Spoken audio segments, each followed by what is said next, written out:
சமூகத்தை நோக்கி பார்ப்போம். நல்ல பங்கை தெரிந்து நான் உம் பாதம் அமர்கின்றேன். நல்ல பங்கை தெரிந்து நான் உம் பாதம் அமர்கின்றேன். மனிதர்களின் பேச்சை விட உம் சத்தம் கேட்க காத்திருப்பேன். மனிதர்களின் பேச்சை விட உம் சத்தம் கேட்க காத்திருப்பேன். ஆராதிக்க ஆத்துமாவை காவலுக்கு நீங்களாக்கும். ஆராதிக்க ஆத்துமாவை காவலுக்கு நீங்களாக்கும்.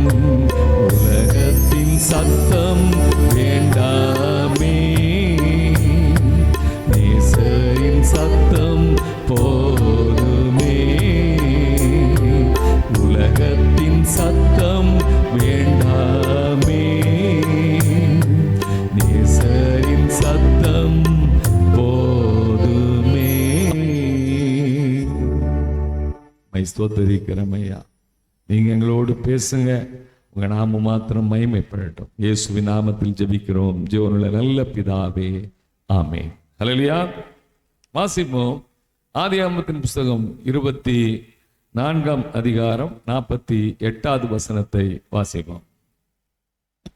தலை குனிந்து கர்த்தரை பணிந்து கொண்டு நான் என் எஜமானுடைய சகோதரன் குமாரத்தியை அவர் குமாரனுக்கு கொல்ல என்னை நேர்வழியாய் நடத்தி வந்த என் எஜமானாகிய ஆபிரகாமின் தேவனாய் இருக்கிற கர்த்தரை ஸ்தோத்திரித்தேன். ஹல்லேலூயா. எலியேசர் தலை குனிந்து கர்த்தரை பணிந்து கொண்டு நான் என் எஜமானுடைய சகோதரன் குமாரத்தியை அவர் குமாரனுக்கு கொல்ல என்னை நேர்வழியாய் நடத்தி வந்த என் எஜமானாகிய ஆபிரகாமின் தேவனாய் இருக்கிற கர்த்தரை ஸ்தோத்தரித்தேன். ஹல்லேலூயா. அங்கே அவர் சொல்லுகிற வார்த்தை என்னை நேர்வழியாய் நடத்தி வந்த தேவன். இதுதான் எனக்கு தலைப்பு. ஹல்லேலூயா. The Lord God of my master Abraham, which had led me in the right way and the right road. என்னை நேர்வழியாக சரியான பாதையில் என்னை நடத்தி வருகிற தேவன். ஹல்லேலூயா.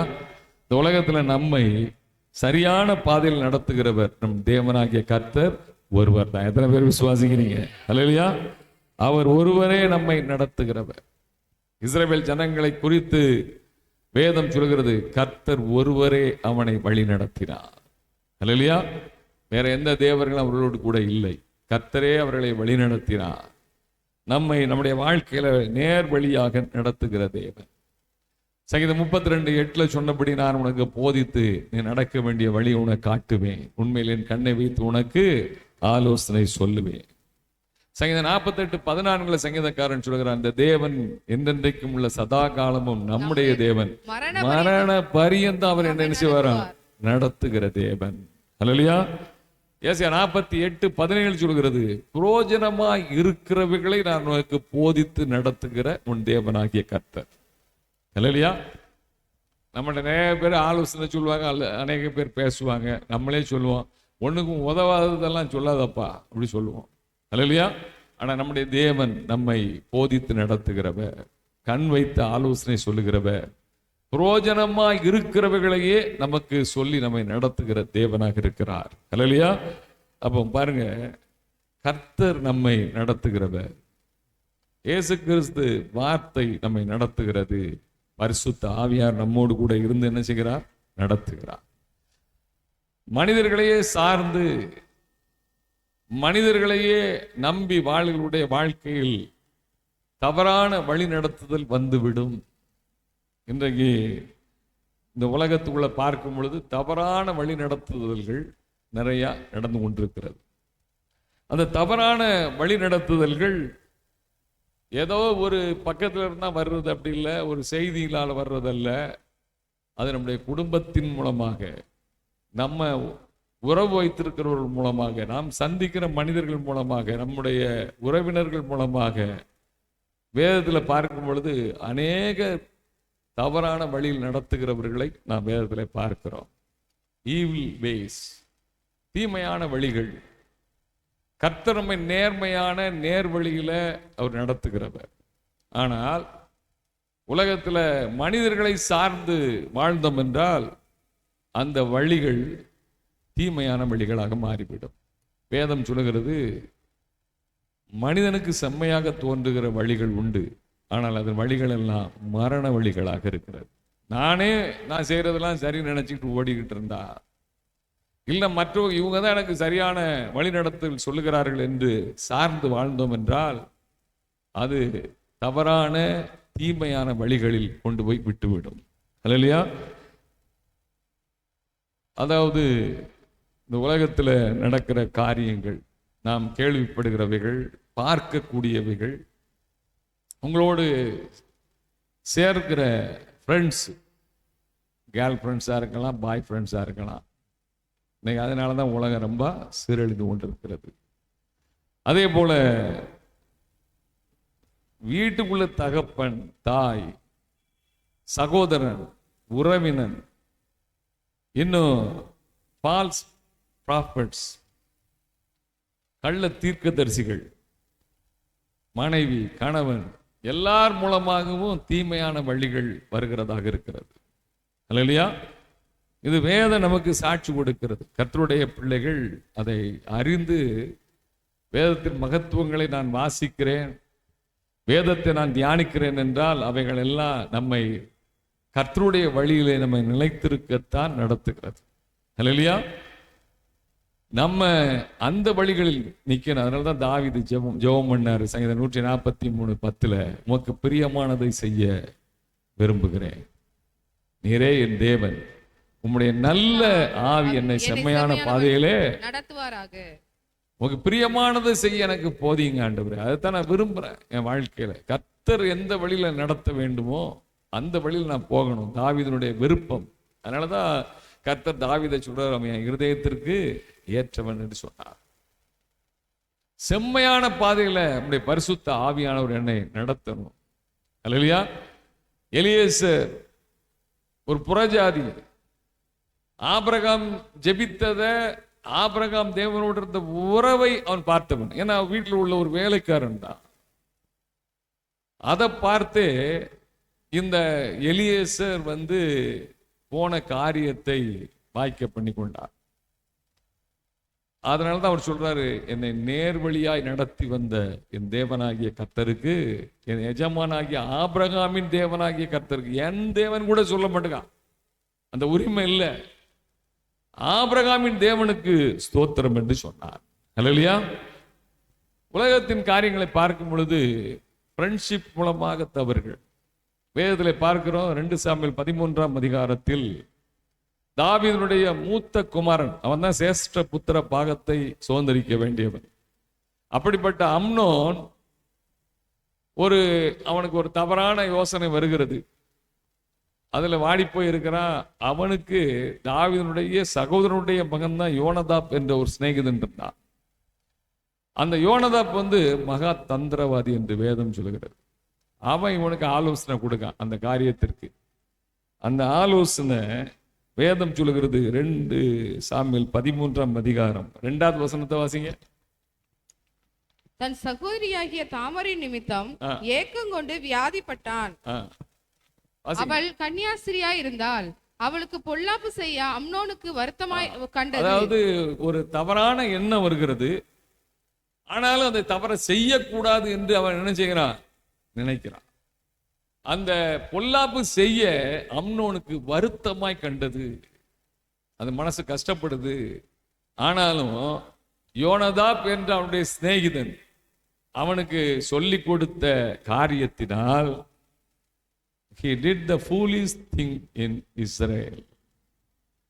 அவன் ஒரு முட்டாள்தனமான காரியத்தை இந்த அம்னோன் என்ன செய்தான்.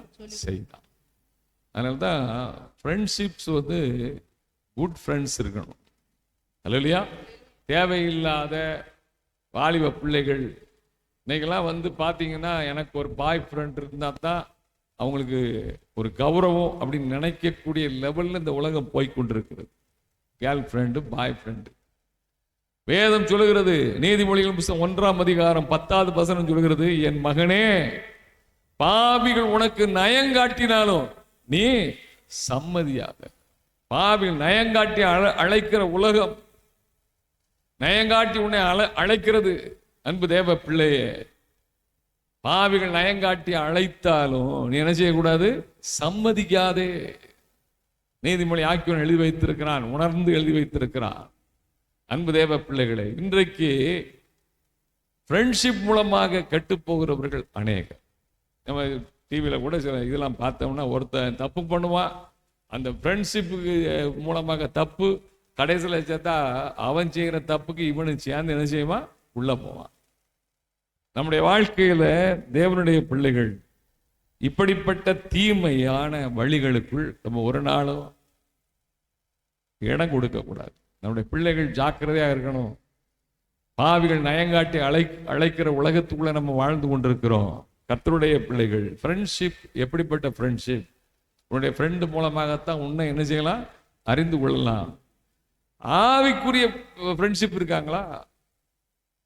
உலக பிரகாரமான ஃப்ரெண்ட்ஷிப் இருந்தா நீங்கள் அவர்களோடு பழக பழக அவர்கள் மாதிரியே நீங்கள் நடப்பீர்கள். அவர்கள் மாதிரியே உங்களை உருவாக்குவார்கள். ஏன்னா நீங்க வந்து தோற்று போனவர்களாகி விடுவீர்கள். நம்ம ஃப்ரெண்ட்ஷிப்பை வந்து ஒரு உலக பிரகாரமான மனிதன் ஃப்ரெண்ட்ஷிப்போட பழகுனா, அவனை நான் வந்து அந்த அவனையோ அவளையோ நான் சபைக்குள்ள கூப்பிட்டு வர்றதுக்கு என்னையால முடியுதா? இல்லைன்னா அவங்க போற வழியில் நான் போய் கொண்டிருக்கிறேனா? அவன் யார் ஜெயிக்கிறா? உலகம் என்ன செய்யுது? ஜெயிக்கும். தேவனுடைய பிள்ளைகள் ஜாக்கிரதையா இருக்கணும். பாவிகள் உனக்கு நயங்காட்டினாலும் நீ என்ன செய்யாத? சம்மதியாது. ரெண்டாவது, ஒய்ஃப், மனைவி. தீமையான வழிக்குள்ள கொண்டு போறதுக்கு மனைவி கூட ஆலோசனை கொடுக்கலாம் இல்லையா? கர்த்தருடைய பிள்ளைகள் எல்லாவற்றையும் ஆராய்ந்து நிதானித்து அறிந்து செயல்படுகிறவர்களாக இருக்க வேண்டும். எது நல்ல வழி, தீமையான வழி எது? ஏவாள் அவள் பழத்தை பறித்து, ஆதியாகமம் 3ஆம் அதிகாரம் 6வது வசனத்தினுடைய பின்பகுதி சொல்கிறது, பிசாசின் தந்திரத்திற்கு இடம் கொடுத்தபடியினால் பழத்தை பறித்து தானும் புசித்து தன் புருஷனுக்கும் கொடுத்தாள். அவனும் புசித்தான். அவனும் என்ன செய்தானா? புசித்தான். எல்லாம் சொல்றதுக்கெல்லாம் தலையாட்டிக்கிட்டே இருக்கக்கூடாது. நமக்கு ஞானம் இருக்கணும். ஆதாமுக்கு அந்த ஞானம் இருந்திருந்தா அவன் தப்பிச்சிருப்பான் அல்லையா? ஆனா கொடுத்ததை அப்படியே சாப்பிட்டான். அதனால தேவனுடைய சித்தத்தை, திட்டத்தை நிறைவேற்ற முடியாம, தேவனுக்கு கீழ்ப்படியாம தோட்டத்தை விட்டு என்ன செய்தார்கள்? விரட்டப்பட்டார்கள். அவன் சொல்றான், ஆண்டவர்கிட்டே சொல்றான், கடைசியில் போடுறதே இதுதான், நான் ஒழுங்கா தான் இருந்தேன், நீங்க தான் இப்படி செஞ்சிட்டீங்க அப்படின்னு சொல்லுவாங்க. எப்படி? ஆதியாகமம் 3ஆம் அதிகாரம் 12வது வசனத்தை வாசிங்க. அதற்கு ஆதாம், என்னுடனே இருக்கும்படி தேவரீர் தந்த ஸ்திரீயானவள் அவ்விருட்சத்தின் கனியை எனக்கு கொடுத்தால் நான் புசித்தேன் என்றான். ஆண்டவரே, நீங்க சொன்ன வார்த்தையை மீறிட்டேன்னு சொல்லியிருக்கானா? அதனாலதான் சாபம். அவன் சொல்றான், நீர் தந்த பொம்பளை இப்படி ஆக்கிட்டாயா அப்படின்னு சொல்றான். ஆண்டவர் மேலேயே பலிய போட்டான். அல்லையா? நீங்க தராம இருந்திருந்தா நான் பேசாம இருந்திருப்பேன். நீங்க தந்தீங்களா, அதனால நான் இப்ப அதுக்கு கேட்க வேண்டிய நிலைமைக்கு வந்துட்டேன் அப்படின்ட்டான். அப்போ எசேபேல் ஆகாப்பை குறித்து வேதத்தில் பார்க்கிறோம். ஆகாப்பை குறித்து வேதம் சொல்லுகிறது. 1 ராஜாக்கள் 21ஆம் அதிகாரம் 25வது வசனத்தை வாசிங்க. 1 ராஜாக்கள் 21:25. தன் மனைவியாகிய எசபேல் தூண்டிவிட்டபடியே கர்த்தரின் பார்வைக்கு பொல்லாப்பானதை தூண்டிவிட்டபடியே, தூண்டி விடுகிற காரியம், கர்த்தரின் பார்வைக்கு பொல்லாப்பானதை செய்ய தன்னை விற்று போட்ட ஆகாப்பை போல ஒருவனும் இல்லை. sold himself, வித்து போட்டானா தன்னையே. அவனை போல ஒருத்தனும் கிடையாது. அவன் வந்து நாபோத்தின் இடத்து மேல ஆசை. நாபோத் வந்து கொடுக்க மாட்டேன்னு சொல்றாரு. எனக்கு கர்த்தர் கொடுத்த சுதந்திரத்தை நமக்கு தர முடியாது, ராஜாவானாலும் தர முடியாதுயா இல்லையா? உடனே இவர் வந்து வீட்டில் படுத்துட்டாரு சோர்வா. அவ சொல்றா, நாபோத்தின் நிலத்தை நான் உமக்கு வாங்கி தானையா, நீ ஏன் சோர்ந்து போய் கிடக்கிறீங்க, ராஜா ஏன் சோர்ந்து கிடக்கிறேன். அவள் தந்திரமாக நாபோத்தை கொலை செய்தாள். அதனால எலியா மூலமாக, தீர்க்கதரிசி மூலமாக கர்த்தருடைய சாபம் அவனுக்கு அறிவிக்கப்பட்டது.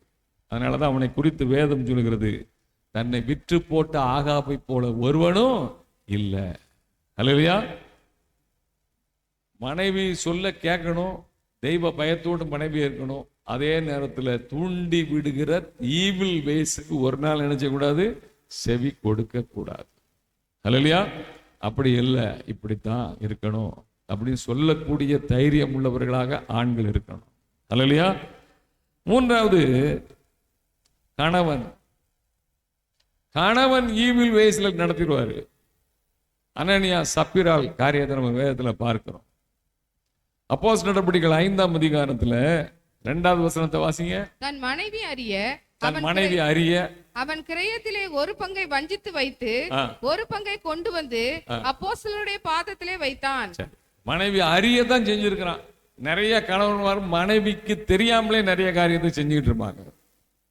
நிறைய கணவன்மார் என்ன செய்கிறேன், எப்படி இருக்கிற நிலைமை என்ன, எனக்கு இவ்வளவு வருமானம், இவ்வளவு கடன், இவ்வளவு தொழில் காரியம், இன்றைக்கு இவ்வளவு எதையாவது பகிர்ந்து கொள்கிறோமா? மனைவிக்கு தெரியாமலே எல்லாம் நான் தான் தெரியும், நான் தான் எல்லாத்தையும் சம்பாதிக்க, நான் தான் செய்கிறேன், நான் தான், உனக்கு என்ன தெரியும் அப்படின்னு சொல்லி இருக்கக்கூடாது. மனைவி அறியத்தான் விட்டுருக்கிறான். அங்க ஆலயத்துக்கு கொண்டு வரும்போது மனைவி என்ன சொல்லியிருக்கணும், இல்லை நம்ம உண்மையா இருப்போம், சபையில் உள்ள மக்கள் எல்லாரும் உண்மையா இருக்காங்க, நாமும் உண்மையா இருக்குன்னு சொல்லியிருக்கணும். அவளுக்கு தெரியுது. அவன் என்ன செய்யறான் அப்படிலாம் அவன் சொல்லியிருப்பான், அதெல்லாம் நமக்கு வேண்டியது இருக்கு, நீ உன் பாட்டில் சும்மா இரு அப்படி சொல்லியிருப்பான். சரின்னு சொல்லிட்டு வந்த இடத்துல என்ன செய்துட்டான், ஆளு செத்தான். அதனால எல்லாம் தெரிந்து அங்க வந்த பொழுது, கணவன் செத்தது தெரியாது, உள்ள வரும் பொழுது, நீங்கள் இவ்வளவுக்கு தான் நிலத்தை விற்றீர்களா என்று கேட்ட பொழுது, அப்பமாவது இவன் என்ன செய்யணும், இல்ல நாங்க கூடுதல் தான் வித்தோம், இவ்வளவுக்கு வித்தோம் அப்படின்னு ஏதாவது சொல்லி இருந்திருக்கலாம். ஆனா கணவன் வழி நடத்தின பிரகாரமாகவே ஆண்டுடைய காரியத்துல கூட, அதான் சொல்றேன், ஆண்டுடைய காரியத்துல கூட நம்ம உண்மையா இருக்கணும். அவன் தவறான காரியத்தை அவளுக்கு சொல்லி, இதே மாதிரி நீனு சொல்லு அப்படின்னு சொல்ல வைத்து வந்ததனால் அவன் உயிர் போயிட்டு, இங்க இவளுடைய உயிரை என்ன செய்துட்டு அவனை அடக்கம் பண்ணவங்க வந்துகிட்டு இருக்காங்க, கால் வந்துகிட்டு இருக்குப்பா, உடனே உன்னையே என்ன செய்வாங்க, தூக்கிட்டு போவாங்க. அல்லேலூயா. 4வது, மதர், தாய் தவறான வழியில் நடத்துவாங்களா? நடத்துவார்கள். வேதம் சாட்சி கொடுக்கிறது. 2 நாளாகமத்தின் புஸ்தகம் 22ஆம் அதிகாரம் 3வது வசனத்தை வாசிங்க. நான் செய்தி கொடுக்கும் போதே நம்ம ஒவ்வொருவரும் நம்ம உயிர்த்து ஆராய்ந்து பார்க்கணும். அவனும் ஆகாப் குடும்பத்தாரின் வழிகளில் நடந்தான், துன்மார்க்கமாய் நடக்க அவனுடைய தாய் அவனுக்கு ஆலோசனைக்காரியாய் துன்மார்க்கமா நடக்க, இப்படி நட, அப்படி சொல்லு, இப்படி பேசு, இப்படி போய் சொல்லு, இப்படி நட, இப்படிதான் இருக்கணும் அப்படின்னு கண்ட்ரோல்குள்ள வைத்து நடத்துகிற அத்தாலியா. அகசியாவை அப்படி நடத்தினா. துன்மார்க்கமா நடக்கிறதுக்கு ஒரு தாய் யாராவது சொல்லி கொடுப்பாளா? யூத ராஜாக்கள்ல அநியாயமா செத்து போனா இந்த அகசியா. வேதம் சொல்லுகிறது, 9வது வசனத்தினுடைய பின்பகுதி சொல்லுகிறது, அரசாள்வதற்கு பலன் கொள்ள அவனுடைய சந்ததியில ஒருத்தனும் குடும்பத்திற்கு இல்லாமற் போயிடுச்சு. அப்படிங்களா? தாய் தன்னுடைய சந்ததியை குறித்து, தன் சந்ததி தேவ பக்தியா கர்த்தருக்கு பயந்து கர்த்தருடைய வார்த்தையின்படி கர்த்தர் என்ன சொல்றாரோ அதன்படி கர்த்தருடைய பிள்ளைகளை வளர்க்க வேண்டிய ஒரு தாய் துன்மார்க்கமான போதனைகள். அன்றைக்கு நான் ஒரு அட்வொகேட் பார்க்கறதுக்காக நான் போயிருந்தேன். என்னுடைய ஆர்மினரி வீட்டு கேஸ் விஷயமா, அந்த விஷயமா போயிருக்கும் பொழுது அங்கே ஒரு ஃபேமிலியை பார்த்தேன். அம்மாவும் மகளும் நிற்காங்க, டிவோர்ஸ் கேஸ்க்காக வந்திருக்கிறாங்க. என்ன காரணம்? திருமணம் முடிந்து 3.5 மாசம்தான். அந்த பையன் ஃபாரின்ல இருக்கிறான், அவன் சொல்லியிருக்கிறான், வந்து அம்மாட்ட சொல்லியிருக்கிறான், நான் பாரினுக்கெல்லாம் கூட்டிட்டு போக முடியாம எனக்கு அந்த அளவுக்கு வருமானம் கிடையாது அப்படின்னு சொல்லியிருக்கிறான். இவங்க பொய்யாய் சொல்லி கல்யாணம் கட்டின உடனே துபாய் போயிடலாம் அப்படின்னு துன்மார்க்கமான போதனை. அந்த பையனையும் நம்ம இது பண்ணி நீ கல்யாணம் கட்டு அப்படின்னு சொல்லி எல்லாத்தையும் முடிச்சுட்டு 3 மாசத்துல பையன் போனவன் வரவே இல்லை. இந்த பொண்ணு என்னை அனுப்புங்க அப்படின்னு சொன்னா இன்னைக்கு 2 பேரும் பிரிவினையில் நிற்கிறாங்க. துன்மார்க்கமான போதனை. ஏன் உண்மையை சொல்லி கல்யாணம் நடக்க வேண்டியது தானே? ஆவிக்குரியவர்கள் அதான் அதுல முக்கியமானது.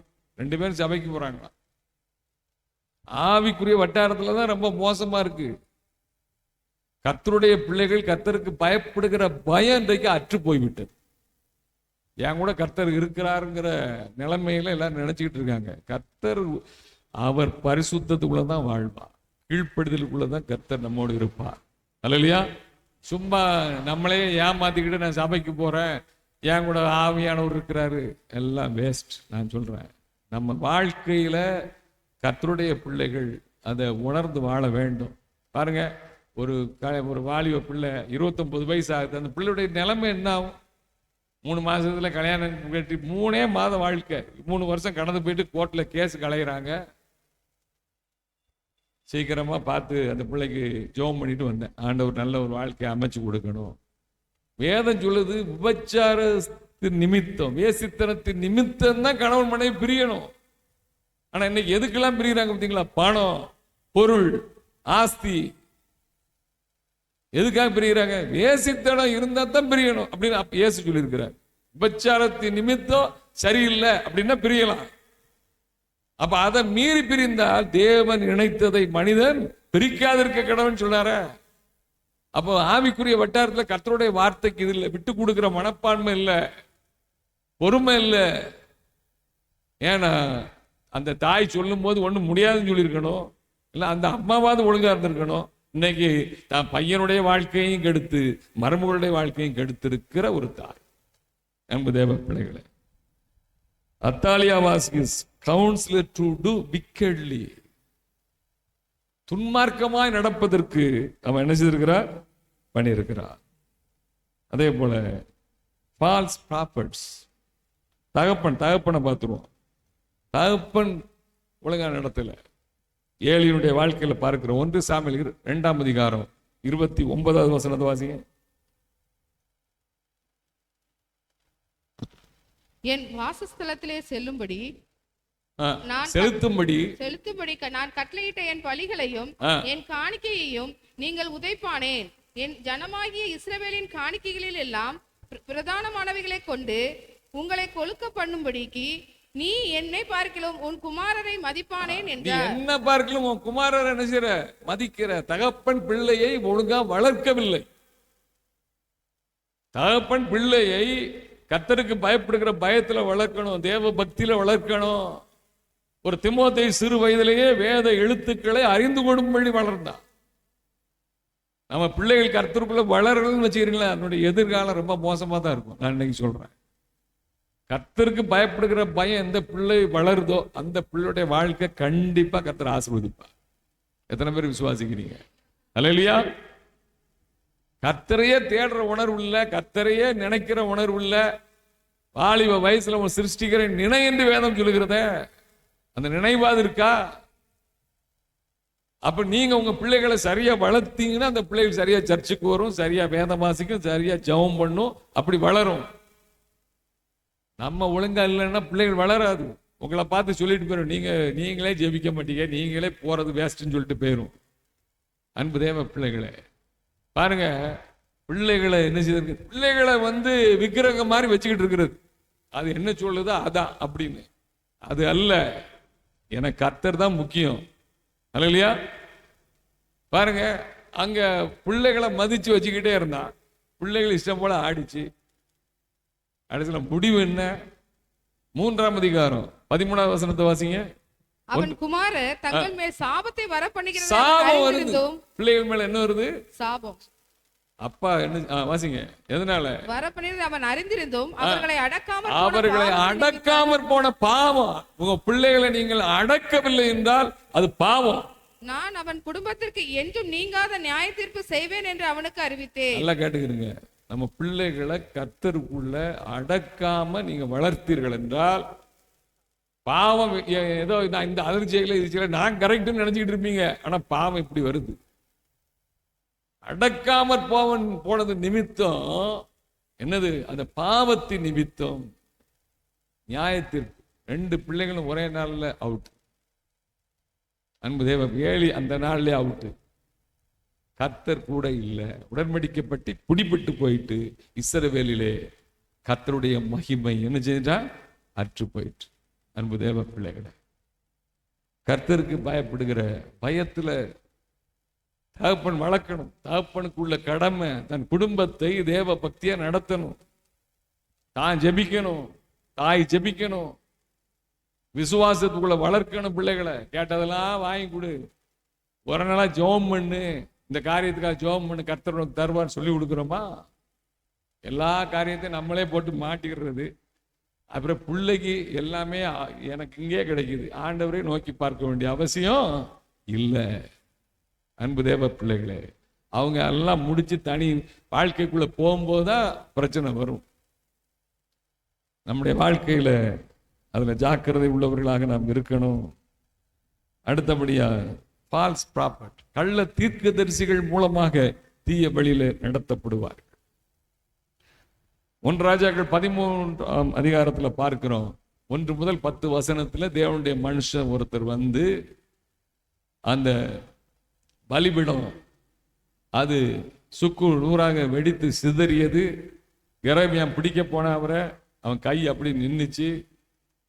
எரேமியாம் என்ற இஸ்ரவேல் ராஜா அந்த தேவனுடைய மனுஷன்ட்ட என் கை சரியாக ஜெபம் பண்ணு சொன்னா, அவர் ஜெபம் பண்ணார், சரியாயிட்டு.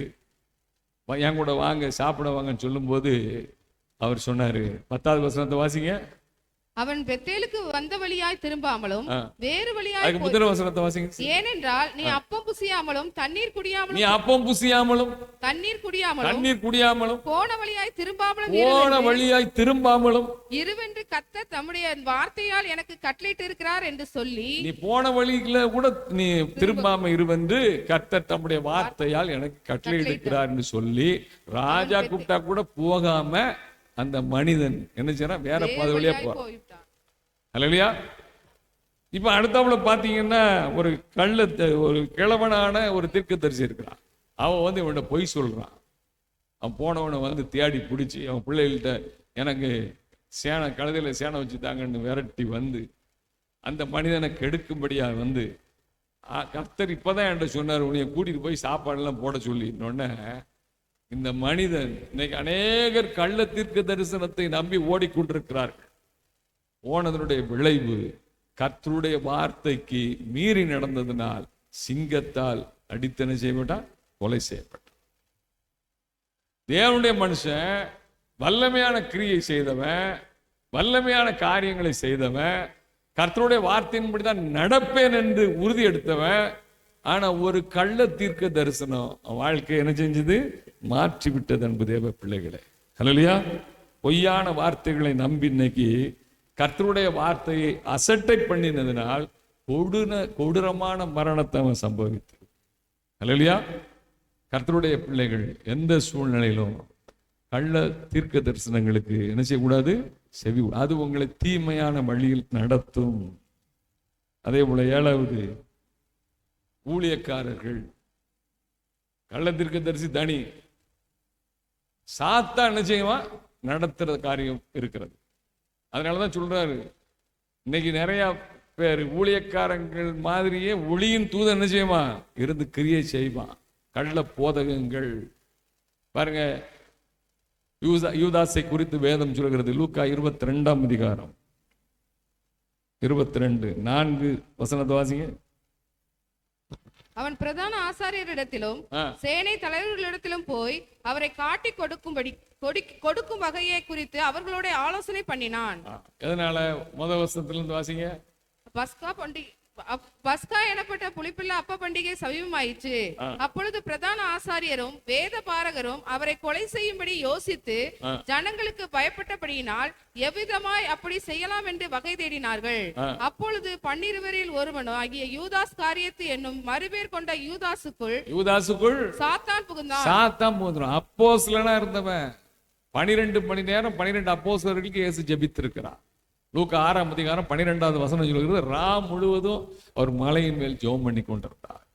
வந்த உடனே 12 அப்போஸ்தலர்களை அவர் சோஸ் பண்ணார். அன்பு தேவ பிள்ளைகளே, அதுல ஒருத்தன் தான் யூதாஸ். அவனுக்குள்ளே சாத்தான் புகுந்துட்டான். நிறைய சாத்தான் புகுந்த கள்ள போதகர்கள் நிறைய இருக்காங்க இன்னைக்கு. ஒளியின் தூத வஸ்திரத்தை தரித்து கொண்டு இருக்கிறார்கள். அவங்க வழி நடத்து கடைசியில சாத்தான் உள்ள போனதுனால இந்த யூதாஸ், பிசாசுக்கு இடம் கொடாதீர்கள் என்று வேதம் சொல்லுகிறது. இடம் கொடுத்ததுனால இரட்சகரை காட்டி கொடுக்கிறவனா இருந்தான். கேட்டின் மகன் கெட்டு போனான். சங்கீதக்காரர் அன்னைக்கு தீர்க்க தரிசனம் எழுதி வைத்த காரியம் சங்கீதம் 41:9வது வசனம் சொல்லுகிறது, என் பிராண சிநேகிதனும் நான் நம்பினவனும் என் அப்பம் புசிந்தவனும் என் மேல் தன் குதிகாலை என்ன செய்யறான்? தூக்கினான். பாருங்க, சாத்தானுக்கு என்ன செய்யாது கூடாது, இடம் கொடுக்க கூடாது. பரிசுத்த ஆவியானவர் என்ன நடத்தணும், பரிசுத்த ஆவியானுடைய ஆளுகைக்குள்ள இருக்கணும். அதே நேரத்தில் கர்த்தர் நடத்தினார்னா அவர் ரைட் வேல தான் நடத்துவார், ரைட் பாத்துல நடத்துவார். நேர்மையான வழியில, நேர் வழியில அவருடைய சித்தத்தின்படி நம்ம நடத்துகிற தேவன். நம்ம 7 காரியங்களை பார்த்தோம். அதெல்லாம் ஈவில் வேஸ். அதெல்லாம் நம்ம அறிந்து தேவனுடைய பிள்ளைகள் பிசாசனுடைய தந்திரத்தை அறிந்து நம்ம கிறிஸ்துவுக்குள்ள எந்த ஆலோசனை ஏற்றுக்கொள்ளணும், எதை தள்ளணும், அதை கரெக்டா இருக்கும். அல்லையா? இப்போ கர்த்தருடைய நடத்துதல் பார்த்தீங்கன்னா கொர்நேலியுவை குறித்து நாம் பார்க்கிறோம். தேவ பக்தி உள்ள மனுஷன், குடும்பத்தார் அனைவரோடும் தேவனுக்கு பயந்தவர், மிகுந்த தான தர்மங்களை செய்தவர், எப்பொழுதும் தேவனை நோக்கி ஜெபம் பண்ணி கொண்டே இருந்த ஒரு தேவனுடைய மனுஷன். அல்லையா? ஆனா ரட்சிக்கப்படல அவரு. ஆனா தூதன் அவர் நிக்கார். அவர்கிட்ட ஜெபம் பண்ணிக்கிட்டு இருக்கும்போது தூதன் வர்றார். வந்து அவர் அந்த குடும்பமே, நண்பர்கள் எல்லாம் ரட்சிக்கப்படுவதற்கு ஏதுவான வழியில அந்த தூதன் மூலமாக கர்த்தர் அவனை அனுப்பி அங்க அவளை வழி நடத்தி முழு குடும்பம் என்ன செஞ்சது? ரட்சிக்கப்பட்டது. அல்லேலூயா. ரட்சிக்கப்படாத ஒரு குடும்பம். ஆனா தூதன் அவர்கிட்ட சொன்னதை பேதுரு சொல்லும்போது சொல்கிறார். அப்போஸ்தலர் நடபடிகள் 11ஆம் அதிகாரம் 14வது வசனத்துல சொல்றாரு, நீயும் உன் வீட்டார் அனைவரும் ரட்சிக்கப்படுவதற்கு ஏதுவான வார்த்தைகளை, நீ உன் வீட்டார் அனைவரும் ரட்சிக்கப்படுவதற்கு ஏதுவான வார்த்தைகளை அவன் உனக்கு சொல்லுவான் என்று பேதுரு அழைச்சு கொண்டு வந்தா அவன் உங்களுக்கு சொல்லுவான். அதனால தான் அவங்க முழு குடும்பமும் ரட்சிக்கப்பட்டது. அதுக்கு முன்னாலே கொர்நேலியு ரட்சிக்கப்படவில்லை. தேவ பக்தி உள்ள மனுஷன், பக்தி உள்ளவனை கர்த்தர் தமக்காக நினைச்சுக்கிறார், தெரிந்து கொள்ளுகிறார். அங்க பக்தி உள்ள மனிதனை தெரிந்து கொள்வதற்காக தூதனை அனுப்புறார். அது பேதுரு, கர்த்தருடைய வார்த்தை தான் ரட்சிக்கும். அவரை அனுப்பி என்ன செய்தாரு? ரட்சித்தார். தூதன் நமக்கு நடத்துகிறார். மரியாள் ஜெபம் இருக்கும் பொழுது தூதன் நின்னா, கிருபை பற்றவளே வாழ்க. அல்லேலூயா. நடத்துதல் அவங்க தூதன் சொன்னதுனால உன்னதமானவர்களுடைய பலம் உண்மையில் நிழலிடும். அதனால எதை குறித்து பயப்படல. அவமானத்தை பத்தி, வெட்கத்தை பறித்து ஊர்ல மற்றவர்கள் பேசுறதை பத்தி கவலை இல்லை. கர்த்தருடைய தூதன் சொன்ன வார்த்தையை விசுவாசித்து அவர்கள் ஏற்றுக்கொண்டார்கள்.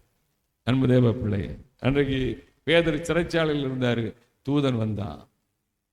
சபையார் ஊக்கமாய் ஜெபித்தாங்க.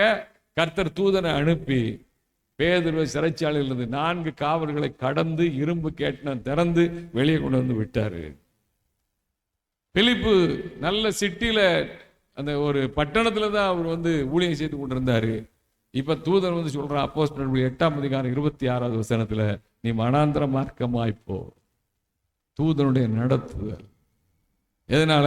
ஒரு கந்தாகை மந்திரி ரட்சிக்கப்பட அங்கிருந்து ஆவியானவர் கொண்டு போய் ஆசோத்து எல்லா இடம் கொண்டு போய் அங்க சுவிசேஷத்தை அறிவிக்க கர்த்தர் கிருபை செய்தார். அல்லேலூயா.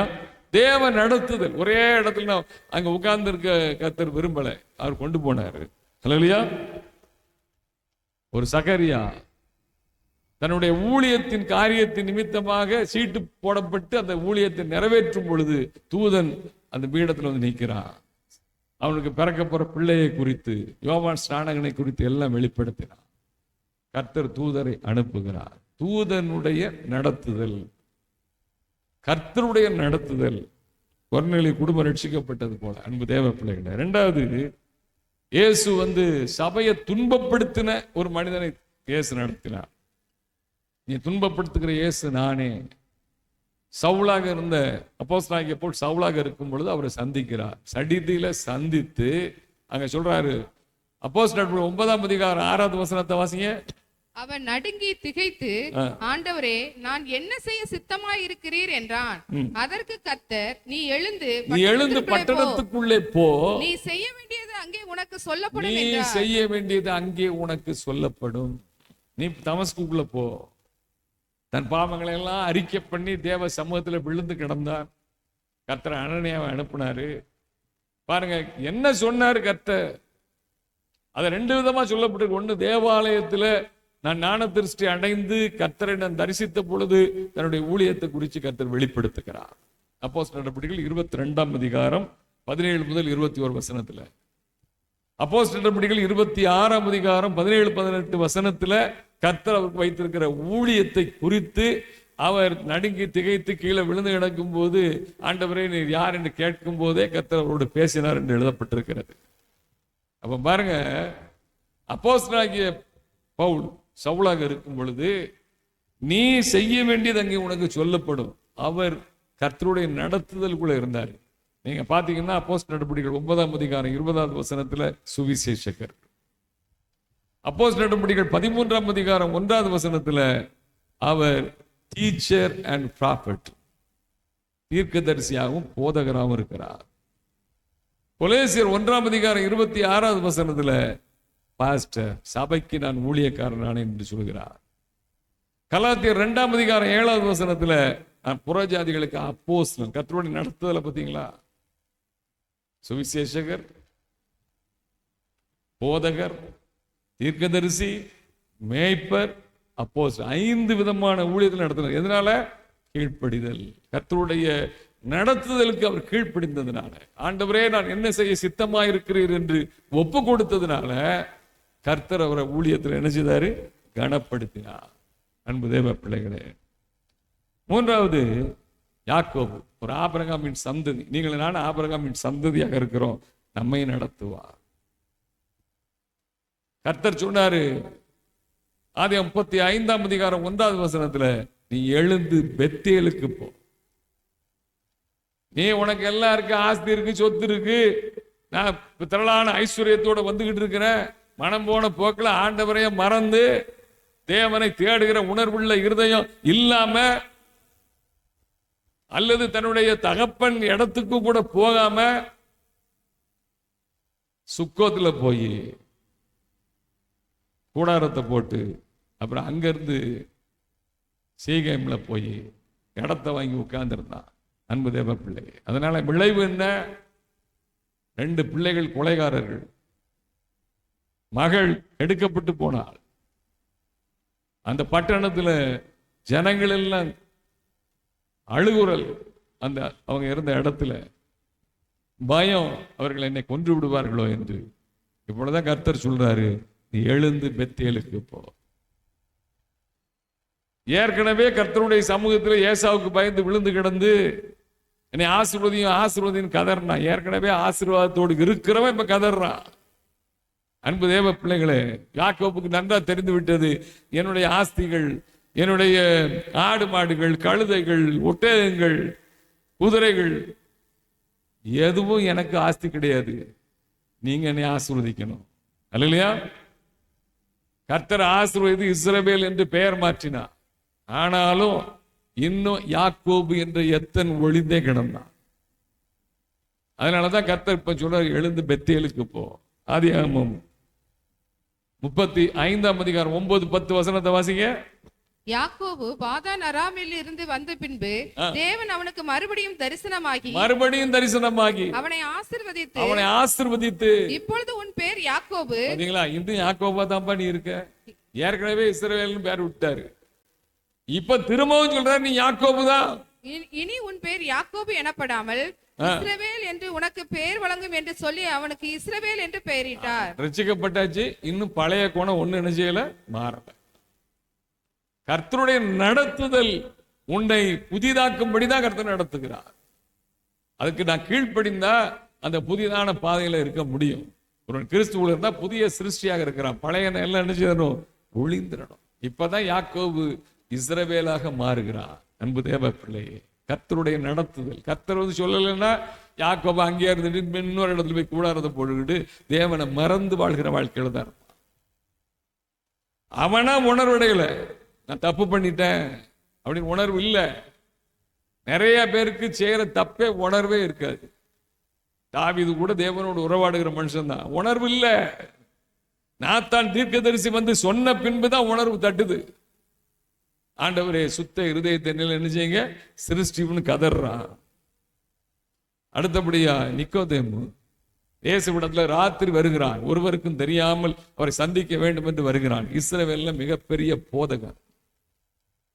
ஆனா இயேசுவிடத்துல வந்து பேசின பின்புதான் இஸ்ரவேலிலே நான் போதகனா இருந்தோம், ஒன்றும் அறியாமல் இருக்கிறேன் என்பதை உணர்ந்து கொண்டான்.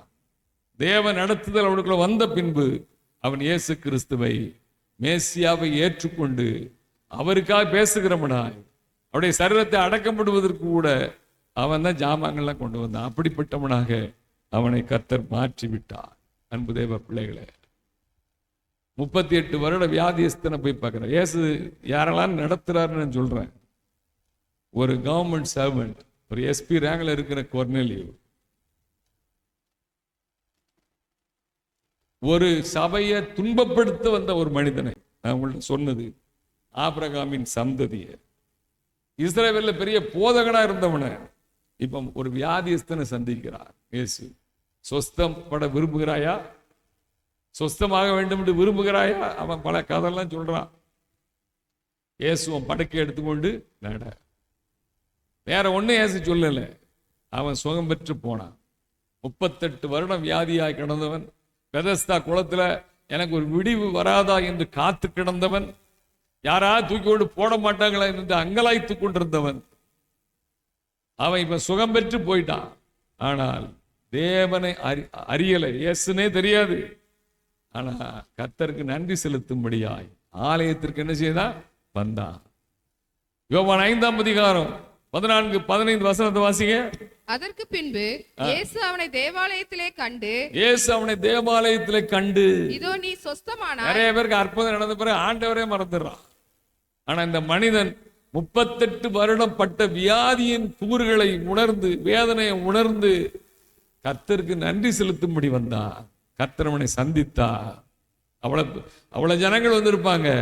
ஆனா இயேசு அவனை பர்டிகுலரா அவனை சந்திக்கிறாரு. சொல்றாரு, இதோ நீ சொஸ்தமானாய், அதிக கேடானதொன்று உனக்கு வராதபடி இனி பாவம் செய்யாத. அந்த நடத்துதலுக்கு அவன் கீழ்ப்படிந்து 15வது வசனம் சொல்கிறது, யூத ஜனங்கள் அத்தனை பேருக்கும் இயேசு கிறிஸ்துவை அறிவித்தான். அல்லேலூயா. கர்த்தருக்காக செயல்பட்டான். தேவ நடத்துதல். படுத்தே கிடந்த 38 வருஷம் இப்ப கர்த்தருக்காக ஓட ஆரம்பிச்சிட்டான். அல்லேலூயா. தூசியை உதறிவிட்டு எழுந்திரு. கர்த்தருக்காக செயல்படுறோம். தேவ நடத்துதல் அதான். ஒரு லேகியோன் பிசாசை விரட்டினார். அவன் தெக்கோப்போலி எங்கும் இயேசு கிறிஸ்துவை அறிவித்தான். அல்லேலூயா. அன்பு தேவ பிள்ளைகளே, நம்ம பிள்ளைகள்லாம் இப்படி கிறிஸ்துவுக்குள்ள அவருடைய நடத்துதலுக்குள்ள இருக்க வேண்டும். ஒரு தீமோத்தேயு அப்போஸ்தலனாகிய பவுல் வந்து அவங்க அம்மா அப்பாட்ட கேட்கிறார். அம்மா யூத ஸ்திரீ, அப்பா கிரேக்கன்.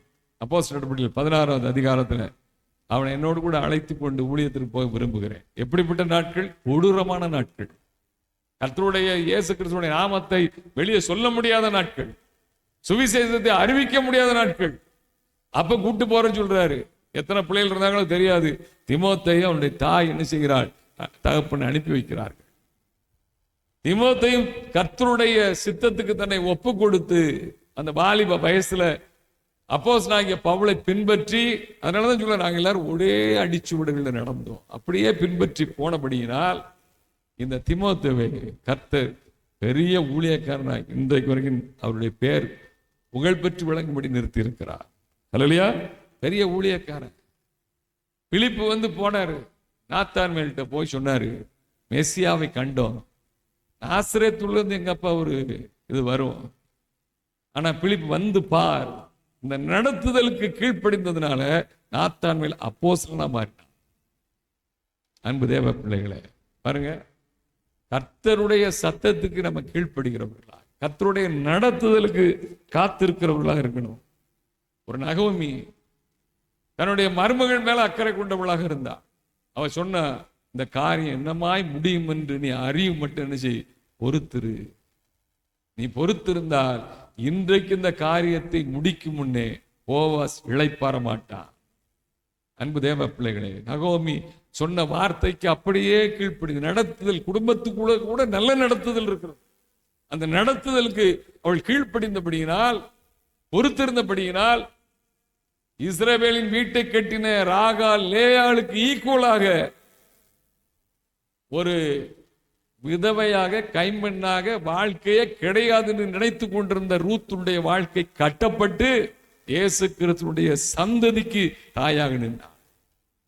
அன்பு தேவ பிள்ளையே, நடத்துதல் நம்முடைய வாழ்க்கையில எந்த நடத்துதலுக்குள்ள இருக்கிறோம்? கர்த்தருடைய நடத்துதல் நமக்கு இருக்கா? பாருங்க, ஒரு யூத்த, ஒரு இளைஞனை கர்த்தருடைய நடத்துதலுக்குள்ள, ஒரு மருமகளை கர்த்தருடைய நடத்துதலுக்குள்ள, ஒரு ஃப்ரெண்ட நாத்தான் மேல பிலிப்பு பார்த்து சொல்றாரு, கர்த்தருடைய நடத்துதலுக்குள்ள கொண்டு வருகிற தேவனுடைய பிள்ளைய நான் இருக்கிறேன்னா. கடைசியா எலியேசர் தான் சொல்றாரு, என்னை நேர் வழியாய் நடத்தி வந்த கர்த்தர். அல்லேலூயா. நமக்கு இன்னைக்கு அநேகருக்கு ஜெபிக்கவே தெரியல. ஆனால் ஆபிரகாம் தேவனோடு இருந்த உறவை பார்த்த எலியேசர், அவன் தன்னுடைய காரியத்தை வாய்க்க பண்ணும்படியாய் அவன் பிரயாணப்பட்டதிலிருந்து அப்படியே தேவ சித்தத்தை அறியும்படியாக ஜெபம், கர்த்தர் செய்த நன்மைகளை நினைத்து நன்றி சொல்லும்படியாக ஜெபம், அப்படியே தொடர்ந்து ஜெபத்தில் இருந்ததுனால அவன் எதுக்காக ஜெபிக்கிறான்? முக்கியமான காரியம், to know the will of God, கர்த்தருடைய சித்தத்தை அறியணும். ஏன்னா நான் யாரையாவது கொண்டு போயிடக்கூடாது. நான் எஜமானுக்கு வாக்கு பண்ணியிருக்கிறேன். அவருடைய சிஸ்டர் சொன்னாங்களே, நாங்க காத்திருந்தோம், எங்க இனத்துக்குள்ளே கர்த்தர் கொடுத்தார். ஏனோ அதெல்லாம் நம்ம எல்லாம் ஒரே ஜாதி, பரிசுத்த ஜாதி. ஆனா நம்ம திருமணங்கள் நடக்கும்போது அப்படி என்ன சில காரியங்கள்ல நம்ம சொந்தக்காரங்களே கிடைக்கிறது ரொம்ப சந்தோஷம். அல்லேலூயா. அப்படிப்பட்ட சூழ்நிலை ஆபிரகாம் அப்படிதான் சொல்லி அனுப்புறாரு. அப்படி நம்மளை கொண்டு போய் அங்க போய் பார்க்கும்போது அவன் சரியான இடத்துல இருந்து சரியான பெண்ணை ஆபிரகாமுடைய இனத்திலிருந்து கொண்டு வரணும். அதை தவறா கொண்டு வரக்கூடாது. ஆனா ஜெபம், தேவ சித்தத்தை அறிகிற காரியத்துக்கு தன்னை ஒப்பு கொடுத்து எலியேசர் ஜெபித்ததுனால அவனுடைய இனத்தாளாகிய ரெபேக்காளையே ஈசாக்கு கொண்டு வரும்படி கர்த்தர் என்ன செய்தார்? கிருபை செய்தார். அதுதான் அவர் சொல்றாரு, என்னை நேர் வழியாய் நடத்தி வந்த தேவன். நான் அங்கங்க போய் விழுந்துடல, வேற எதையாவது கூட்டிட்டு போயிடல. ஆனா என் தேவன் என்னை நேர் வழியாக நடத்தி என் எஜமானாகிய ஆபிரகாமின் அந்த இனத்துக்குள்ளே ஆளை கொண்டு வரும்படி கர்த்தர் எனக்கு என்ன செய்தார்? கிருபை செய்தார். எல்லாரும் எழுந்து நிற்போமா? தேவ நடத்துதல் நம்முடைய வாழ்க்கையில முக்கியம். அன்பு தேவ பிள்ளைகளே, ஈவில் வேஸ்க்கு ஒரு நாள் இடம் கொடுக்காதீங்க. அது குடும்பத்துக்குள்ள இருந்து வரும், ஃப்ரெண்ட்ஷிப் மூலமாக வரும். சாத்தான் ஆளுகை செய்வான், சாத்தான் ஏவுவான், சாத்தான் தூண்டி விடுவான். பல பேர் மூலமாக, குடும்பத்தில் இருக்கிற அங்கத்தினர் மூலமாக கூட வரலாம். ஆனா நீ ஒருபோதும் யார் நயங்காட்டினாலும் அதுக்கு என்ன செய்யாத? செவி கூடாது, அதுக்கு மயங்காத, அதுக்கு கீழ்ப்படியாத. நீ ஜெபம் பண்ணு, கர்த்தர் உன்னை நடத்த உண்மை உள்ள தேவனாக இருக்கிறார். அல்லேலூயா.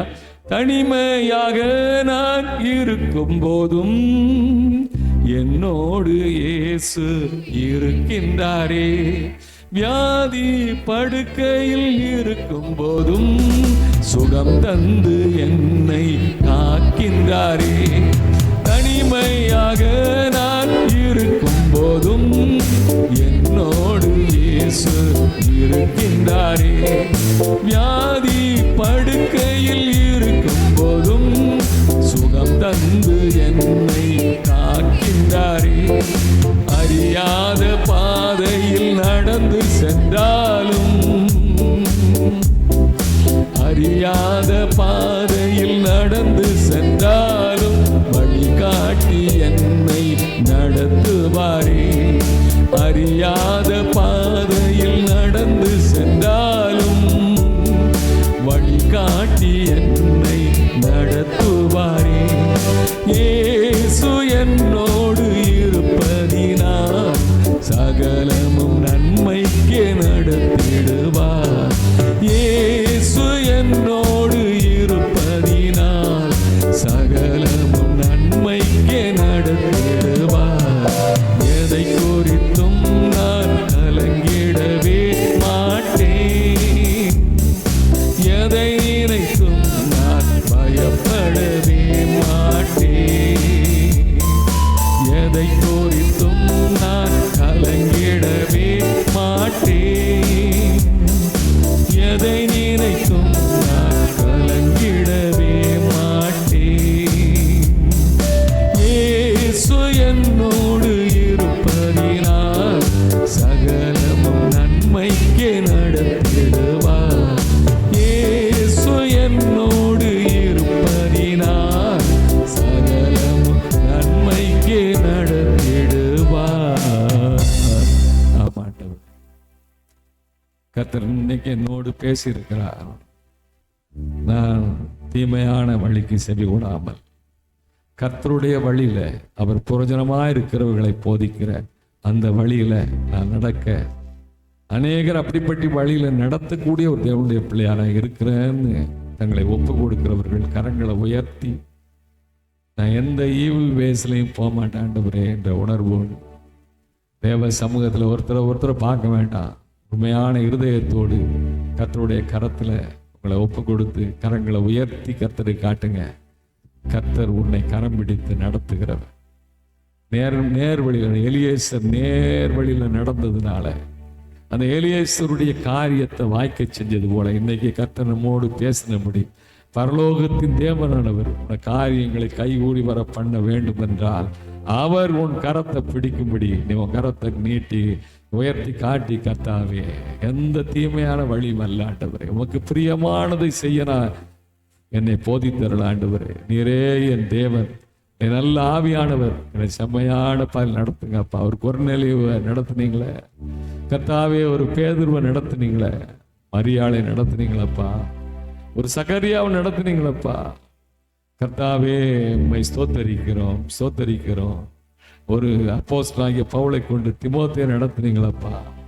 ஒரு பிலிப்பை கொண்டு கர்த்தாவே உம்மை ஸ்தோத்தரிக்கிறோம். நாத்தான் வேலை நடத்துனீங்களே கர்த்தாவே உம்மை ஸ்தோத்தரிக்கிறோம். உங்க நடத்துதல் ஒரு சவுல சடுதில சந்தித்து அப்போஸ்தலனா மாட்டினீங்களப்பா. உம்மை ஸ்தோத்தரிக்கிறோம் ஐயா. ஒரு எலியேசர் ஒரு புறஜாதியான ஒரு மனுஷனை நடத்துனீங்களப்பா. கர்த்தாவே உம்மை ஸ்தோத்தரிக்கிறோம் ஐயா. எங்களுக்கு அந்த கிருபையை தாங்க. எல்லாம் தேவ சமூகத்துல கேளுங்க. கர்த்தாவே உம்முடைய நடத்துதல் வரட்டும். யாக்கோபை நடத்தின தேவன், நிக்கோதேமை நடத்தின தேவன், 38 வருட வியாதியஸ்தனை நடத்தின தேவன், இந்த நாளிலும் நீங்க என்னை நடத்தும்படியாய் நான் ஒப்பு கொடுக்கிறேன் என்ற உணர்வோடு எல்லாம் கர்த்தரை நோக்கி பாருங்க. உம்மை ஸ்தோத்தரிக்கிறோம் கர்த்தாவே. உம்முடைய கரத்தை உயர்த்திருக்கிற பிள்ளைகள் கரத்தை நீங்க பிடித்து உங்க சித்தமான உம்முடைய வழிகளில் நீங்க நடத்தி பிள்ளைகளை சாட்சியா நிறுத்துங்கப்பா. ஜெயங்கொண்டு வாழ கிருபை செய்யுங்கப்பா. உம்மை ஸ்தோத்தரிக்கிறோம், நன்றியோடு நம்மை துதிக்கிறோம். எங்கள் அன்பின் பரலோக பிதாவே, இந்த ஆசீர்வதிக்கப்பட்ட இந்த மனமகிழ்ச்சி நாட்டிலும் நாங்கள் கேட்ட சத்தியத்தின்படி கர்த்தாவே நேர் வழியாய் செம்மையான பாதையில அப்பிரோஜனமாய் இருக்கிறவர்களை போதித்து நடத்துகிற அந்த பாதையிலே நாங்கள் நிலை நிற்க நீங்க ஒவ்வொருவருக்கும் கிருபை தாங்கப்பா. தீமையான வழிகள் எது என்பதை அறிந்து உணர்ந்து அதுக்கு நாங்கள் விலகி ஓடி நாங்க ஞானமுள்ள இருதயமுள்ள பிள்ளைகளாய் நடக்க எல்லாவற்றையும் கிருபை தாங்க. விசேஷமா எங்க வாலிப பிள்ளைகளை எல்லாம் நீங்க வேலை அடைத்து பாதுகாத்துக் கொள்ளும்படியாக ஜெபிக்கிறோம். உங்க நாமம் மகிமைப்படட்டும். துதி கனம் மகிமையெல்லாம் உமக்கே செலுத்துகிறோம். இயேசு கிறிஸ்துவின் வல்லமையுள்ள நாமத்தில் ஜெபிக்கிறோம் ஜீவனுள்ள நல்ல பிதாவே, ஆமென். நம்முடைய கர்த்தராகிய இயேசு கிறிஸ்துவினுடைய கிருபையும் பிதாவாகிய தேவனுடைய அன்பும் பரிசுத்த ஆவியானுடைய அந்யோன்ய ஐக்கியமும் சந்தோஷமும் சமாதானமும் நம் அனைவரோடும் பரிசுத்தவான்கள் யாவரோடும் ஒரு வரும் வரையில் இருப்பதாக. ஆமென். ஆத்துமாவே கர்த்தரை ஸ்தோத்தரி. என் முழு உளமையோட பரிசுநாமத்தை ஸ்தோத்தரி. ஆத்துமாவே கர்த்தரை ஸ்தோத்தரி. கர்த்தர் செய்த சகல உபகாரங்களை மறவாதே. ஆமென்.